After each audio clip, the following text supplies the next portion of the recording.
Hello HSC students. तो fourth question हम लोग देख रहे हैं। इसमें सवाल ये पूछा गया है कि अगर एक ऑब्जेक्ट का जो मोशन है, ऑब्जेक्ट जो चल रहा है उसका जो मोशन है, अगर हम उसे एक फंक्शन से डिफाइन करें और वो फंक्शन ऐसा है कि मतलब एक इक्वेशन है बेसिकली, जिसमें एक्स एक डिपेंडेंट फंक्शन है, डिपेंडेंट वेरिएबल है, और टाइम जो है वो इंडिपेंडेंट वेरिएबल है, और एक्स जो है डिपेंड किस पे कर रहा है, टाइम पे डिपेंड कर रहा है। So x is a function of t, ऐसे करके दिया हुआ है। X is a function of t, इसको ऐसे रीड किया था, x is a function of t, मतलब डिस्टेंस इज अ या displacement is a function of time, displacement is a function of time.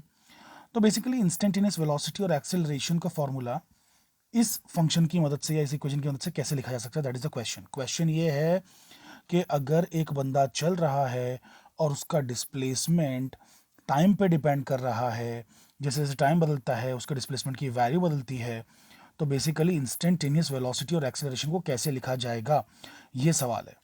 तो आइए देखते हैं। सो बेसिकली सीन ऐसा है कि एक्स को दे दिया गया है कि it is a function of time, time का फंक्शन है। तो बेसिकली वेलोसिटी कैसे डिफाइंड है, जो इंस्टेंटेनियस वेलोसिटी होती है ना, इंस्टेंटेनियस वेलोसिटी वी इंस्टेंटेनियस, वो होती है rate of change of displacement. तो it will be return as d by D t of x. लेकिन एक्स खुद क्या है, एक्स एक फंक्शन ऑफ टाइम है ना, एक्स एक फंक्शन ऑफ टाइम है।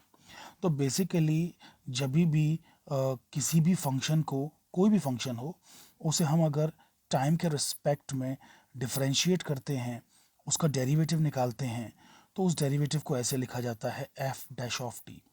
तो बेसिकली मतलब एक बार डेरिवेटिव निकाला तो एफ डैश, ठीक है, दो बार निकालेंगे तो एफ डबल डैश। अब वो फिलहाल तो एक ही बार निकाल रहे हैं, ठीक है। तो instantaneous velocity is simply rate of change of displacement. मैं इसको इस तरीके से पढ़ता हूँ तो ज़्यादा समझाने में आसान रहता है।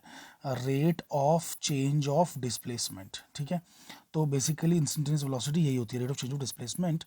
और मैंने एक्स की जगह पे कोई तो एक फंक्शन है जो टाइम के फॉर्म में है, वो यहाँ पे डाल दिया है। तो मुझे इंस्टेंटेनियस वेलोसिटी की value f dash of t आ गई है, दैट्स इट, बस इतना ही है ये। अच्छा, अब एक्सेलरेशन पता करना है। सो मतलब मुझे एक्सेलरेशन भी निकालना है। कौन सा वाला, इंस्टेंटेनियस वाला, इंस्टेंटेनियस वाला, इंस्टेंटेनियस है ना, साइड में लिख के बता देता हूँ आपको spelling, instantaneous. So basically instantaneous जो एक्सेलरेशन है, ए इंस्टेंटेनियस, वो क्या होता है, rate of change of velocity होता है, rate of change of velocity. अब वेलोसिटी खुद क्या है, तो बेसिकली जो इंस्टेंटेनियस वेलोसिटी है, rate of change of instantaneous velocity, वो इंस्टेंटेनियस एक्सेलरेशन होगा। तो वो उसकी खुद की वैल्यू क्या है, एफ डैश ऑफ टी है ना। तो मैं यहाँ पे लिखूंगा D by D t of F dash of T, ठीक है, इस तरीके से लिखूंगा। वैसे यहाँ पे ब्रैकेट लगा देता हूँ, है ना। चलिए, तो basically F dash of T लिखूंगा। तो अब देखो, इस डेरिवेटिव का भी डेरिवेटिव आपने निकाल लिया, तो आपको डबल डेरिवेटिव लिखना पड़ेगा। So f double dash of t, तो इंस्टेंटेनियस एक्सेलरेशन का फॉर्मूला ये बन जाएगा, ठीक है। तो बेसिकली कोई इतना हार्ड नहीं है, मतलब याद रखना, इट्स वेरी सिंपल। कि अगर एक फंक्शन एक्स का दिया हुआ है एफ ऑफ टी, तो एक बार डिफरेंशिएट करेंगे विद रिस्पेक्ट टू टाइम तो एफ डैश ऑफ टी बन जाएगा, और दो बार करेंगे तो F double dash of T बन जाएगा। दो ही बार कर रहे हैं ना, एक बार डिस्प्लेसमेंट से वेलोसिटी आ रही है, फिर दूसरी बार में वेलोसिटी से जो है एक्सेलरेशन आ रहा है। एक्सेलरेशन को लिखने का एक तरीका और है, मतलब इवेंचुअली वो यहीं पे पहुंचेगा तरीका, लेकिन जैसे कि देखिए ना, आपने क्या लिखा, instantaneous acceleration is rate of change of instantaneous velocity, है ना, rate of change of instantaneous velocity. तो आपने ये लिखा, राइट। मैं सही बोल रहा हूँ, गलत बोल रहा हूँ, सही बोल रहा हूँ ना। सो बेसिकली आपने ये लिख दिया, राइट।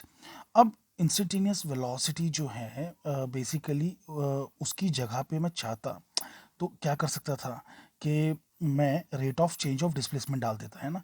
तो rate of change of displacement डाल देता। प्लीज ट्राई टू अंडरस्टैंड, ये कुछ मैं अलग नहीं कर रहा हूँ।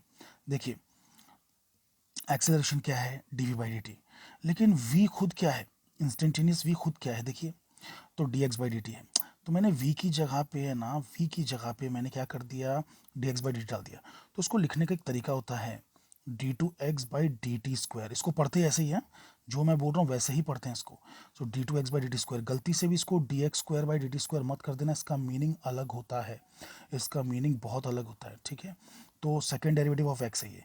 तो मतलब this is like second derivative of x, ठीक है।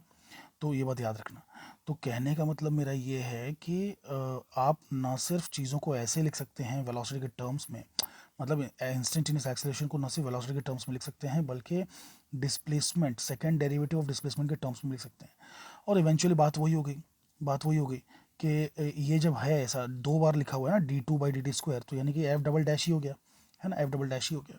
और बेसिकली डेरिवेटिव एक्स का ले रहे थे, लेकिन एक्स फंक्शन था टाइम का, सो आने वाला वही है, कुछ भी फर्क नहीं है।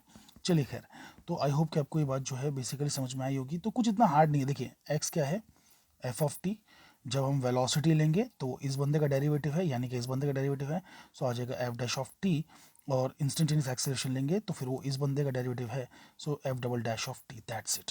सो आई होप कि आपको समझ में आया। तो अगर समझ में आया तो प्लीज़ लाइक करें, सब्सक्राइब करें मेरे चैनल को। Thank you very very much.